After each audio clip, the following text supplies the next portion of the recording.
chicos, ¿qué tal? Buenas noches. ¿Me confirman si pueden ver mi pantalla, por favor? Si pueden activar su micro un ratito, por favor. Buenas noches, sí se ve. Muy bien, gracias. Entonces, vamos a dar inicio a la sesión de hoy. Bueno, me presento, mi nombre es Ashley Torres, como ya hemos venido acompañando durante este ciclo académico. Y bueno, el día de hoy vamos a ver lo que son las enfermedades del pericardio y shock.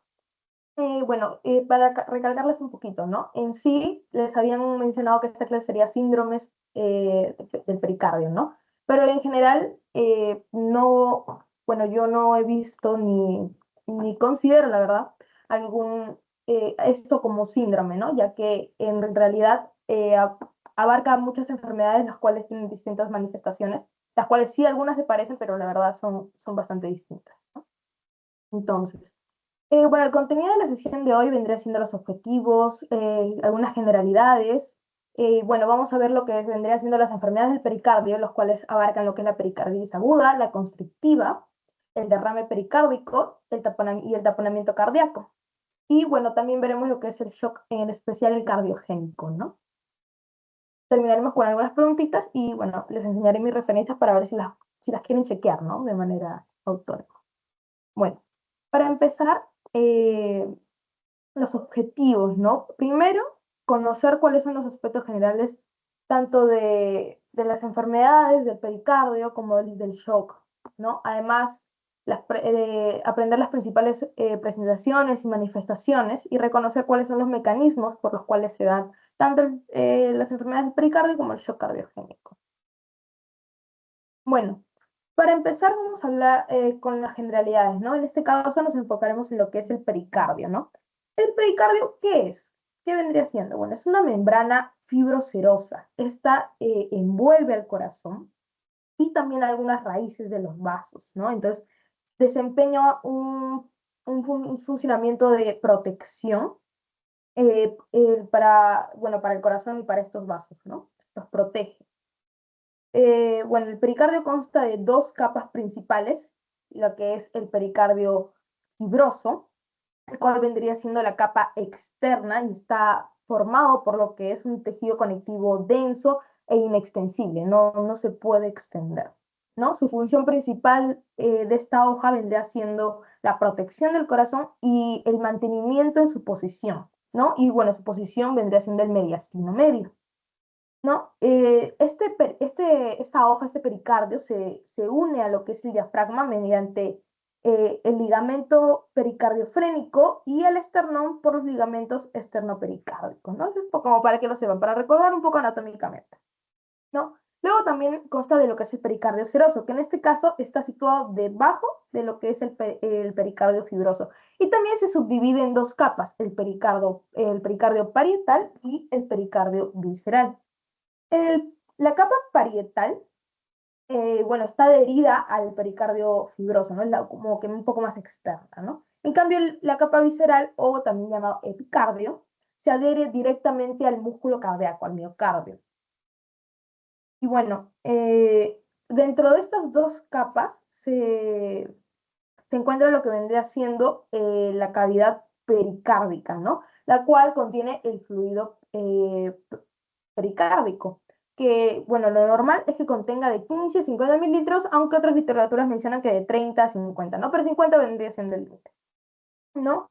Y bueno, este líquido actúa como un lubricante, haciendo que se reduzcan las fricciones entre estas dos capas y se permita un mejor movimiento del corazón, ¿no? Para mencionar algunas funciones en general, bueno, como se había mencionado, ¿no? Una protección mecánica, también una limitación del llenado excesivo en este caso, o sea, limita la diástole, ¿no? La relajación, para que el corazón se llene hasta cierto punto, ¿no? También la fijación anatómica, como se había dicho, en el mediastino medio dentro del tórax, y lo que vendrá siendo la lubricación, ¿no? En este caso, esta función netamente de líquido para facilitar el movimiento suave que tiene el corazón durante el ciclo cardíaco, ¿no? Bueno, ahora ya yendo de lleno a lo que vendrá siendo las patologías, tenemos primero lo que es la pericarditis aguda, que en este caso, pericarditis, bueno, hace alusión a lo que es una inflamación, ¿no? Entonces vendría siendo una inflamación de las membranas del pericardio, ¿no? Y esto puede ser por un agente infeccioso, que es lo más común, como los virus, ¿no? Y bueno, en sí las manifestaciones duran menor a 4 semanas cuando es la pericarditis aguda, ¿no? Pero puede evolucionar en una efusión pericárdica, ¿no? Cuando ya hay una acumulación del fluido dentro, mayor a 50 mililitros en este caso, ¿no? Y bueno, esto va a presentar una triada clásica que, bueno, es fija, chicos, es fija, ¿no? Que va a ser fiebre debido a la infección e inflamación, el frote pericárdico, que vendría siendo la fricción entre estas dos capas inflamadas, que se va a escuchar a la ocultación, y el dolor precordial, el cual, ojo, aumenta la inspiración, ¿no? Pero también va a tener otras características. En este caso, para diferenciarlos de, por ejemplo, podría ser un IMA o de lo que es común que los profesores pregunten, ya la verdad me tenían un poco cansada con esta comparación que era con una crisis de ansiedad. Bueno, en este caso vamos a ver cuáles son las etiologías de la pericarditis aguda. Bueno, más que nada, bueno, puede ser idiopática, pero principalmente infecciosa, ¿no? Más común que sea virales por enterovirus como el coxsackie-virus o el virus de la influencia, ¿no? También puede ser por infecciones como el de la influenza o el adenovirus, infecciones bacterianas, tuberculosis. También está la pericarditis postinfarto del miocardio, el cual se denomina síndrome de Dressler, si quieren pueden buscar, que es cuando te da una pericarditis después de haber sufrido un evento isquémico, ¿no? También tenemos el síndrome post-pericardiectomía, ¿no? Que es después de haber realizado esta cirugía, ¿no? Bueno, dentro de las bacterias, eso está más sujeto, entre las infecciones bacterianas, está más sujeto a los que son pacientes con inmunosupresión, ¿no? Eh, en el caso de la tuberculosis y algunos hongos que también pueden estar involucrados en el desarrollo de esta patología, se va a relacionar más que nada con un riesgo de esta pericarditis, pero en casos crónicos, ¿no? También van a haber ciertos parásitos los cuales pueden generar pericarditis, como en este caso la mediana, ¿no? Y en eso podemos diferenciarlo porque se va a dar una presentación más purulenta, ¿no? El líquido va a ser más purulento. Bueno, también tenemos lo que son traumatismos torácicos, en el caso de la uremia, ¿no? Más que nada cuando se relaciona a lo que vendrá a ser una enfermedad renal crónica, como se ha mencionado, algunas neoplasias.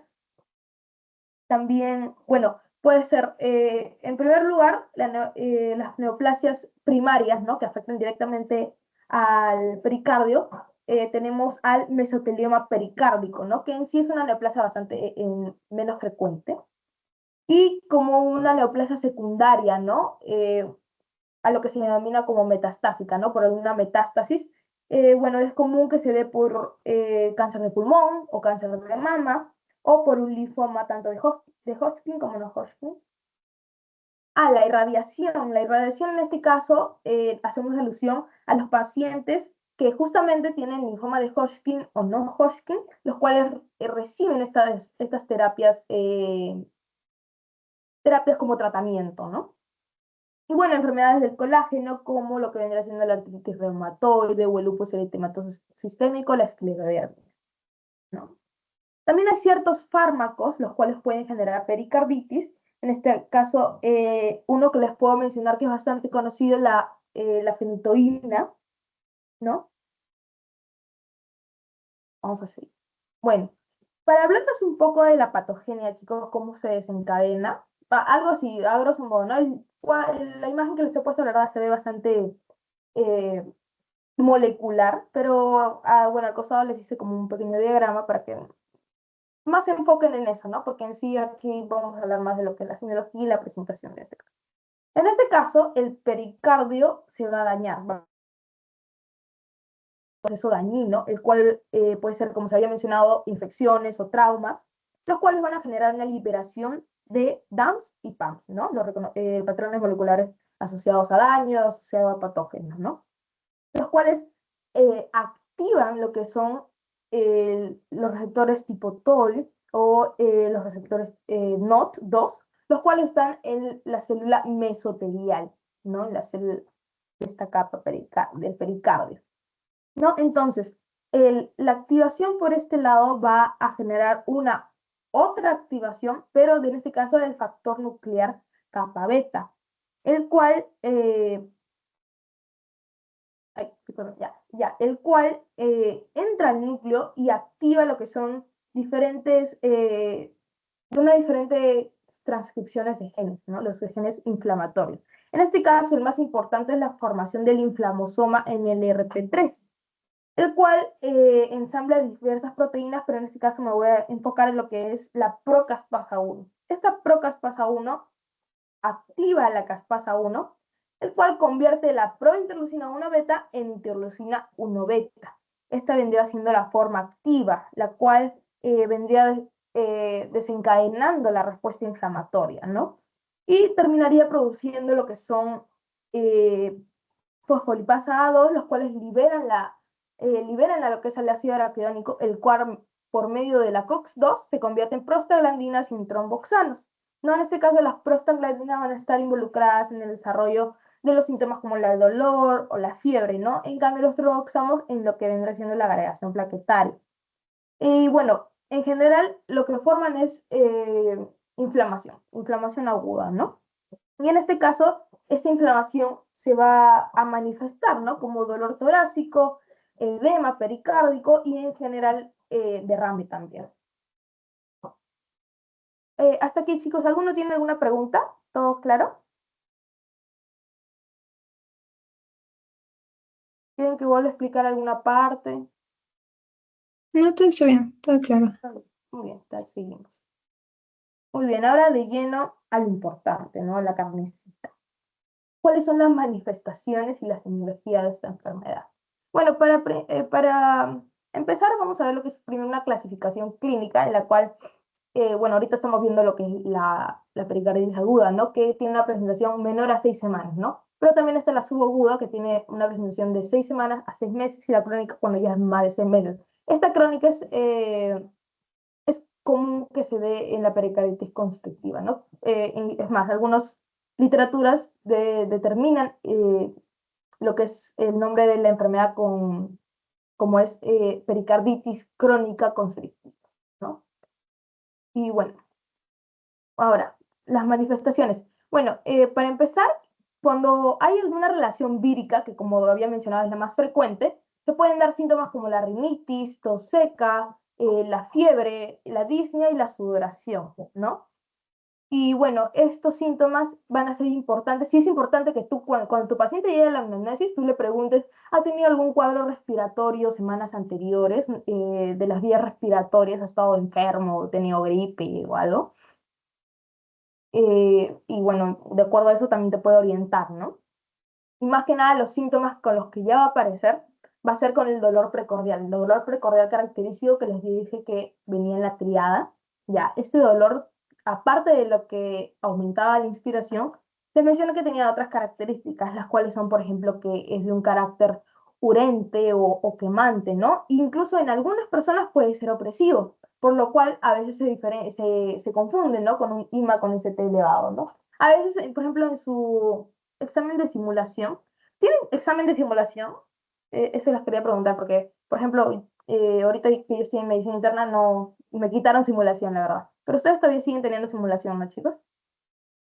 Sí, Ya, entonces en ese examen le van a preguntar dime 2 o 3 diagnósticos diferenciales, ¿no? De la enfermedad que me has determinado, ¿no? Y en ese caso ustedes le tienen que decir, ¿no? En el caso de pericarditis, un IMA con ST elevado, por ejemplo, ¿no? Bueno, también va a ser intenso y de rápida instalación, o sea que va a ser de una rápida aparición. Se va a dar en la parte baja del esternón y se va a irradiar a la parte anterior del tórax, ¿no? En centro del tórax, ¿no? Aumenta en inspirar y disminuye la posición maometana, chicos. ¿Se acuerdan de la posición maometana? Esa donde estaba de rodillas con el tórax en los muslos, ya, más esa, ¿no? Pero en realidad es solo la posición como que inclinada hacia adelante. ¿no? Y bueno, van a haber otros síntomas acompañantes como fiebre en caso de infección, ¿no? Por ejemplo, enima no va a estar presente porque enima no se da por una infección, ¿no? También va a haber taquipnea debido a la fiebre o incluso en normotermia se puede presentar. Van a haber cambios en el EKG. Mire, aquí va a haber, bueno, la onda ST va a ser cóncava y difusa y va a haber una T aguda, ¿no? Y bueno, vamos a escuchar a la auscultación lo que es el frote pericárdico, más que nada en el foco mesocárdico, ¿no? Recordemos que el foco mesocárdico lo ubicamos en el tercer y cuarto espacio intercostal sobre el cuerpo del esternón, ¿no? Al costado del foco órtico accesorio, más que nada.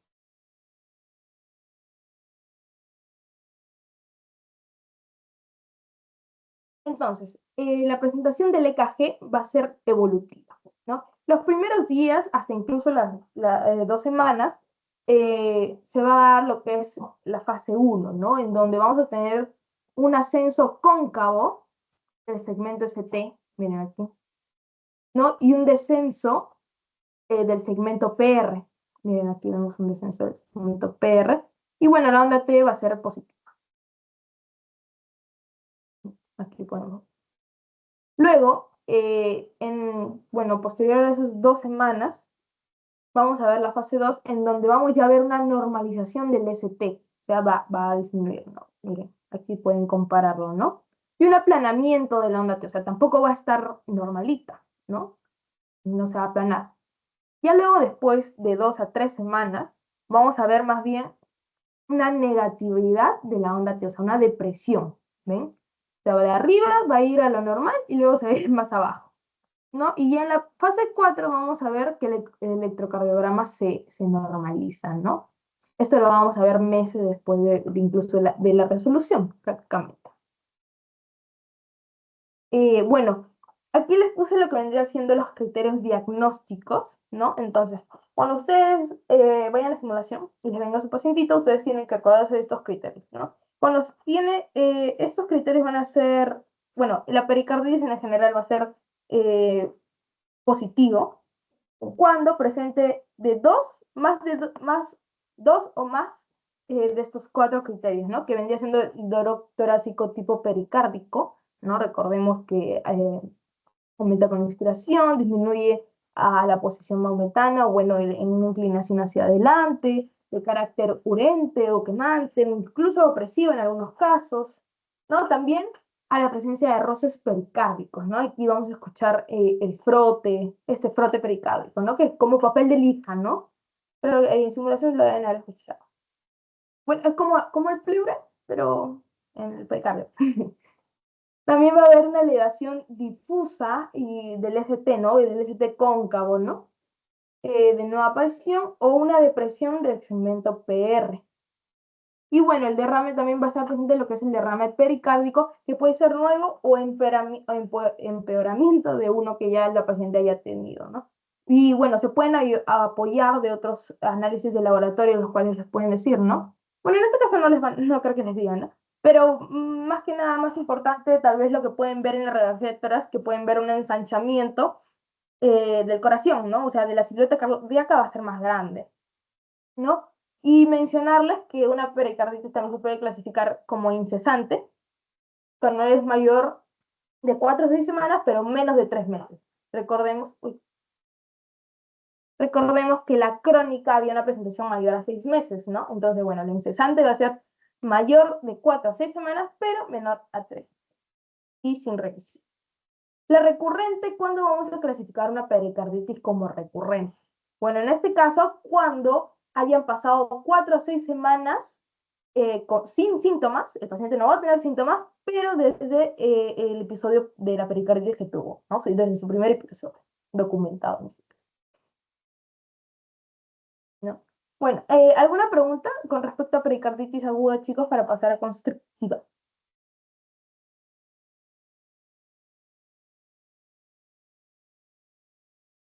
No, ninguna. No. Muy bien. Entonces, seguimos con lo que es la pericarditis constrictiva.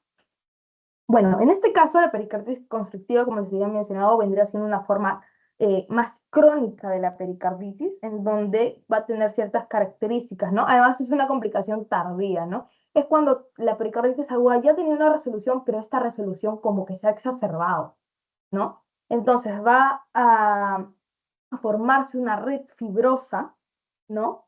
Incluso puede llegar a calcificarse, puede generar una fusión de los pericárdicos, ¿no? Y va a ser gruesa, se va a engrosar. Mira, aquí vemos una inflamación, pero aquí vemos un ensanchamiento, un engrosamiento de este pericardio, ¿no? Entonces, este engrosamiento, ¿qué va a generar? Va a impedir que el corazón se expanda adecuadamente durante lo que es la diástole, ¿no? O sea, durante la relajación, que es donde se tienen que llenar los ventrículos, no se va a poder. ¿Por qué? El corazón no va a tener espacio, no puede ensancharse. Entonces, esto afecta ese llenado ventricular y lo que genera la reducción del gasto cardíaco, ¿no? Entonces, recordemos que el gasto cardíaco es igual a la presión arterial, presión vascular periférica. Entonces, va a generar una disminución de la presión arterial y, bueno, desencadenar diferentes manifestaciones. Eh, bueno, en este caso, bueno, causas comunes, les había mencionado que la tuberculosis, ay, disculpen chicos, voy a ver mi celular que me están escribiendo, no sé si es algo importante. Ya.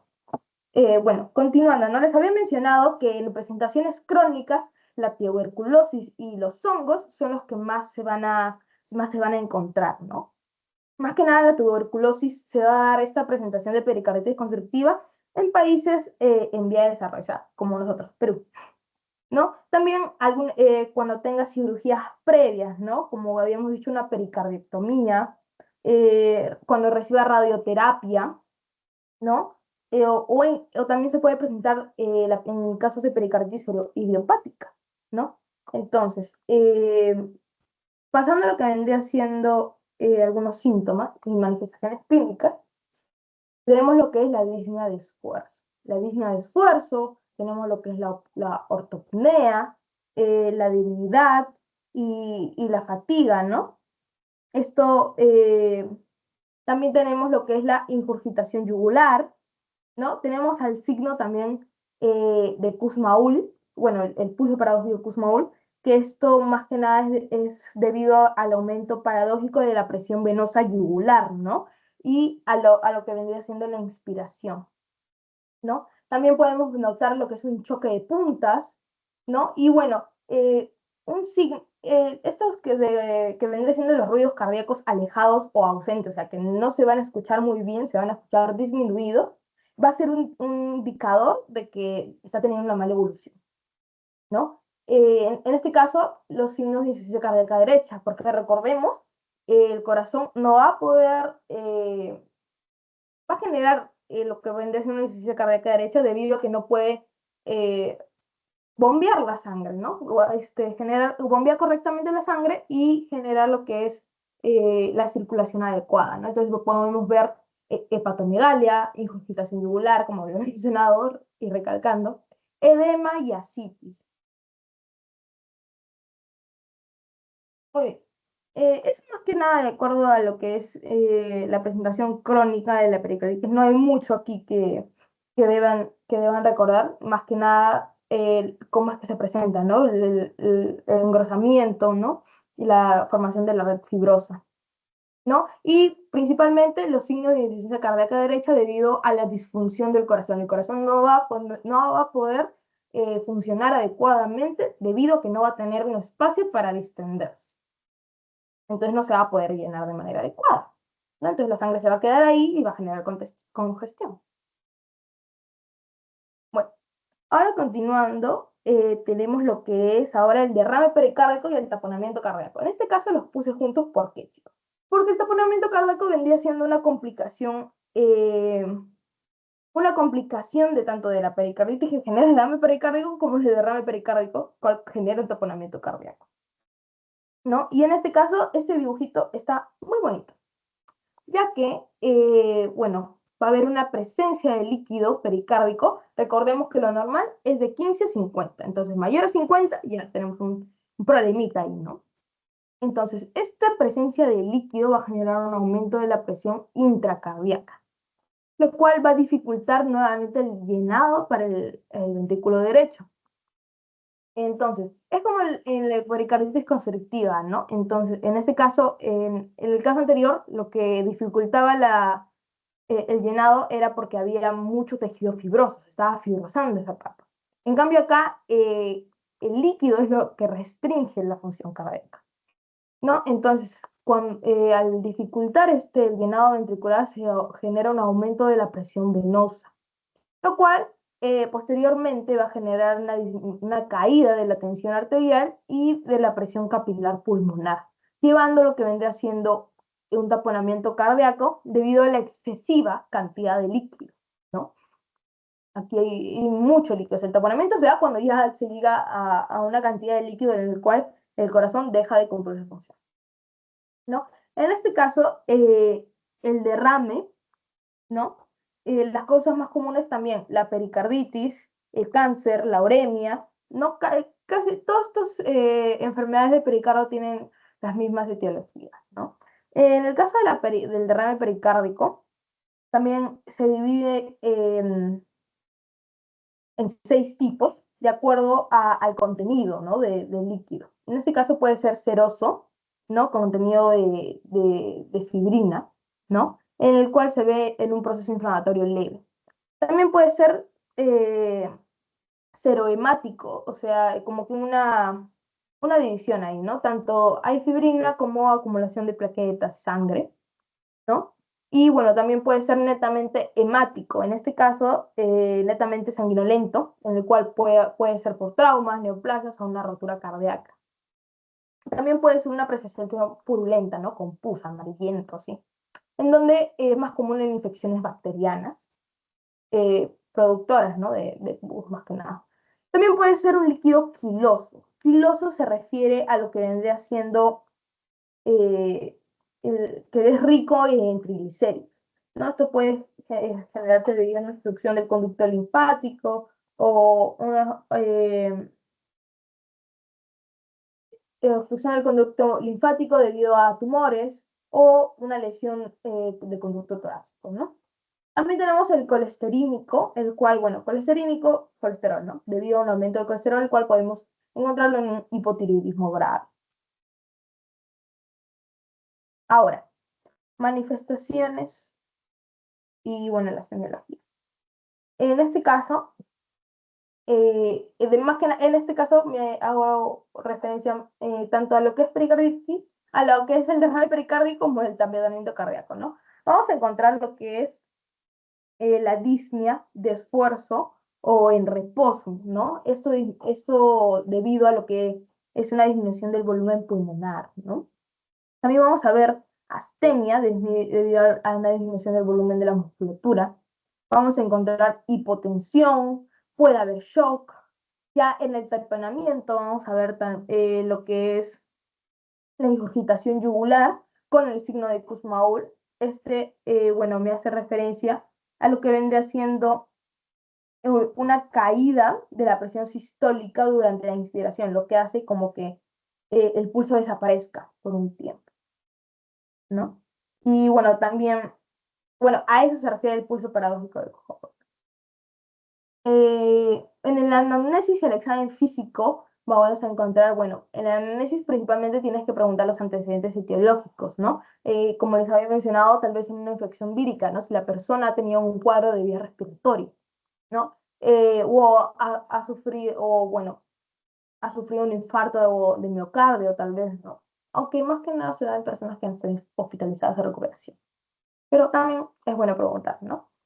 Bueno, en el examen físico, el pulso paradójico, la ingurgitación singular, va a haber una matidez aumentada a este nivel del corazón, ¿no? Y bueno, los ruidos cardíacos van a estar abolidos o disminuidos, ¿no? Y bueno, es importante diagnosticar rápidamente lo que es un taponamiento cardíaco, chicos, ya que, bueno, es muy mal pronóstico, ¿no? Ya que ya estoy en un taponamiento cardíaco. Entonces, va a haber la triada de Beck. La triada de Beck de taponamiento cardíaco. Entonces, ¿esto qué es? De ingurgitación yugular, ruidos cardíacos disminuidos o abolidos e hipotensión. O sea, una disminución de la presión arterial. ¿No? Esta es la triada característica. Ah, me olvidaba. A la radiografía ¿no? También es importante. Vamos a ver lo que es el corazón en botellón. O sea, vamos a ver un aumento del corazón, el cual, la verdad, no se ve mucho, pero va a simular lo que es un botellón que vendrá siendo una botella, pero esas anchas, que son como jarrones, así, ¿no? Entonces vamos a ver como un ensanchamiento de la parte basal del corazón. Bueno, ahora chicos, ¿alguno tiene alguna pregunta para continuar con ya lo que vendría siendo shock cardiogénico? Terminamos con lo que son las enfermedades del pericardio. ¿Alguna preguntita?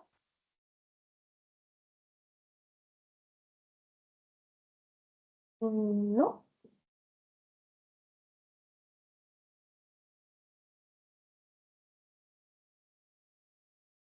ya, bueno. Ah, ya, gracias.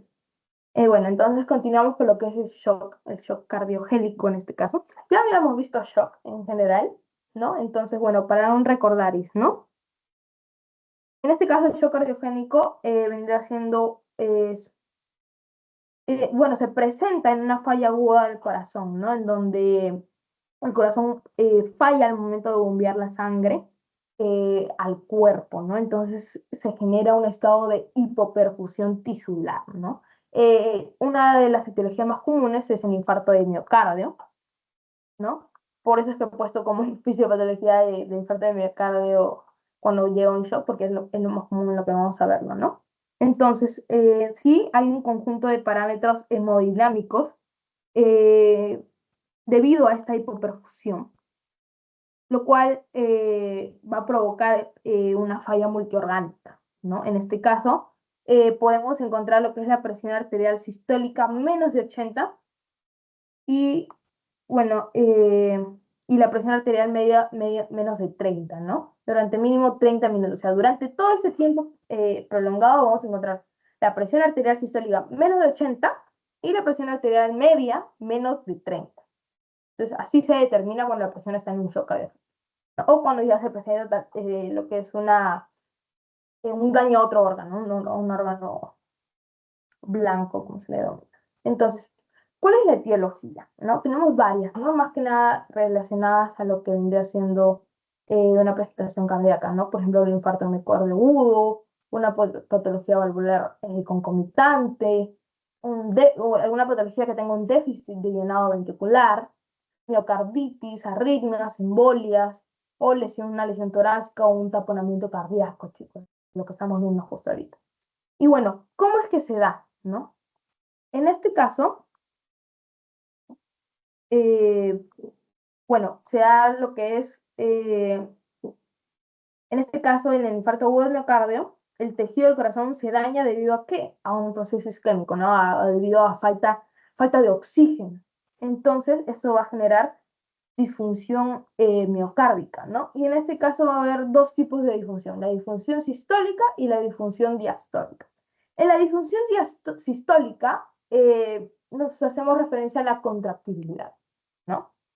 Entonces va a disminuir esta capacidad contráctil del corazón, lo que genera una disminución del volumen latido. O sea, ¿a qué me refiero con volumen latido?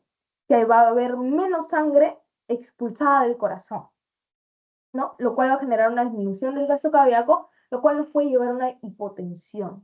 Entonces, ahí me voy a quedar. En caso de la disfunción diastólica, en el día suele que pasa, el corazón se relaja, se distiende. Entonces va a haber una disminución de la distensibilidad. ¿Eso qué va a generar? Un aumento de la presión telediastólica del ventrículo izquierdo. ¿A qué me refiero? A que el ventrículo no se va a llenar de manera correcta. No va a haber un correcto llenado, ¿no? Entonces, esto va a generar una congestión pulmonar. ¿Por qué? Porque no va a poder llegar. La sangre no va a poder vaciarse, ¿no? Entonces, esa congestión pulmonar va a llegar a un estado de hipoxia debido a que va a haber menos oxígeno en la sangre, ¿no?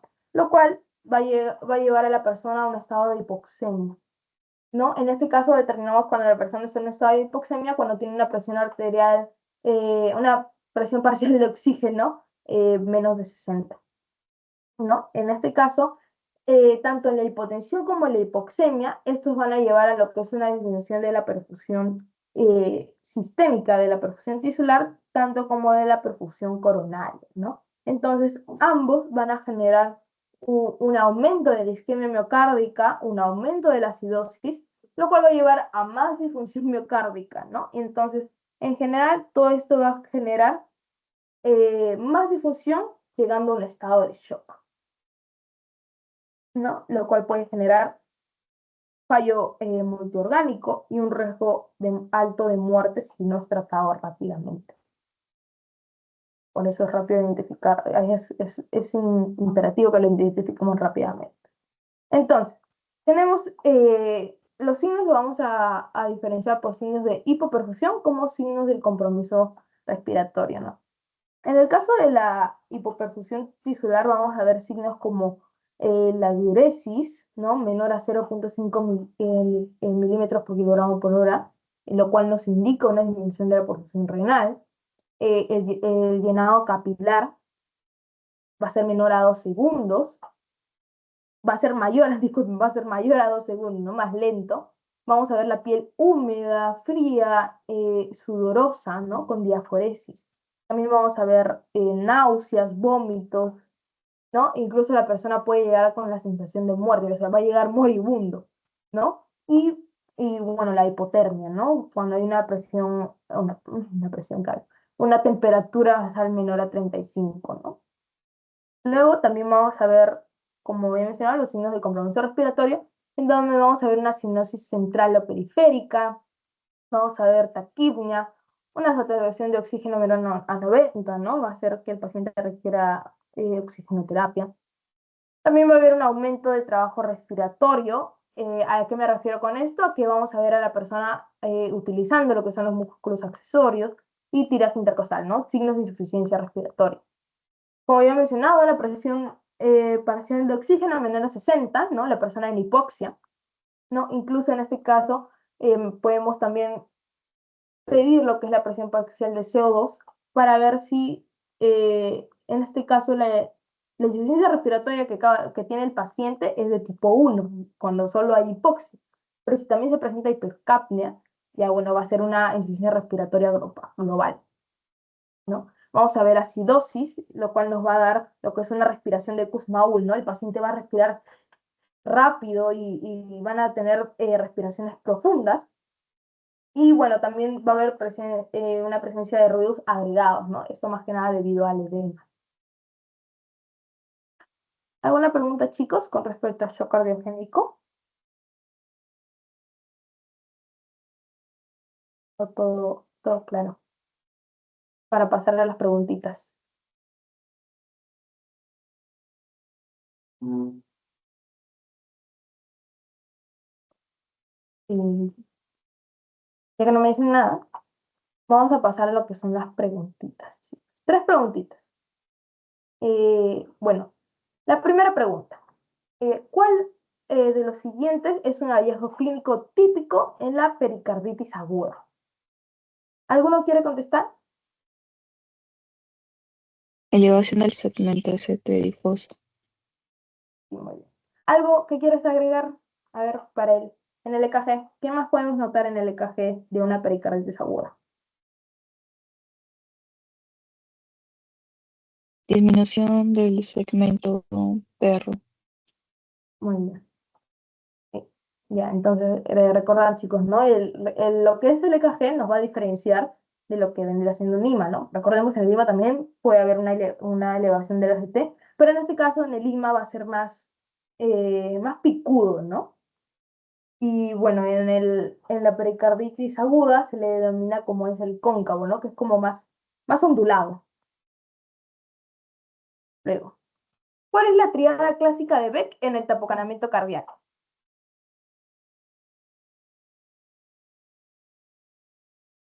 Ingurgitación yugular, cardios apagado y hipotensión. ¿La ve? Sí, muy bien.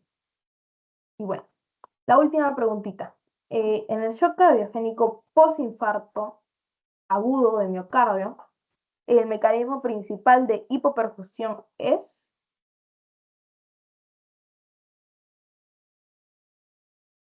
¿Qué pasa aquí? vasodilatación periférica, disminución de la contractilidad, estación de flujo, pérdida de volumen sanguíneo. ¿Qué sucede para que se llegue a un estado de hipoperfusión tisular?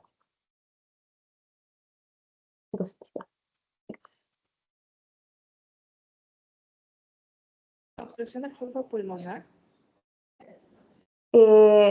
No. O sea, también está bien, o sea, también se va a dar una obstrucción del flujo pulmonar, pero ¿por qué se da esa obstrucción del flujo pulmonar? Por disminución de la contractilidad ventricular.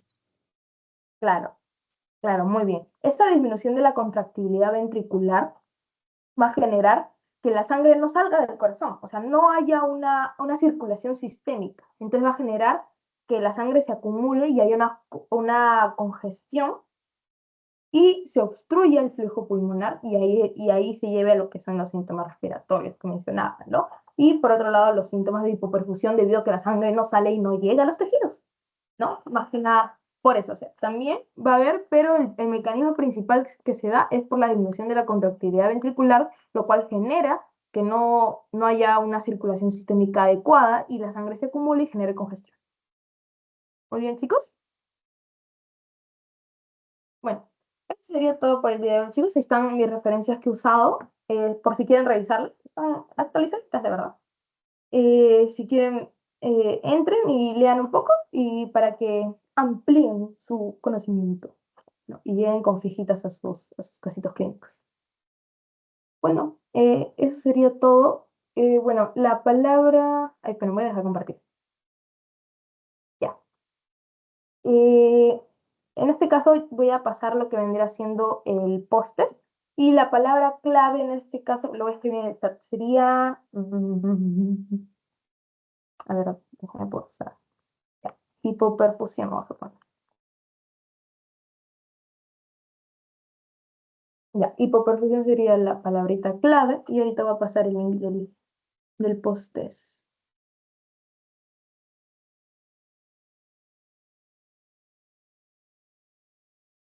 Ya. Estoy pasando al chat del Teams y también lo voy a pasar a lo que vendría siendo al WhatsApp. Muy bien. Entonces, eso sería todo por hoy, chicos. Ya son libres, ¿no? Pero realicen por favor el post-test para que tengan su notita.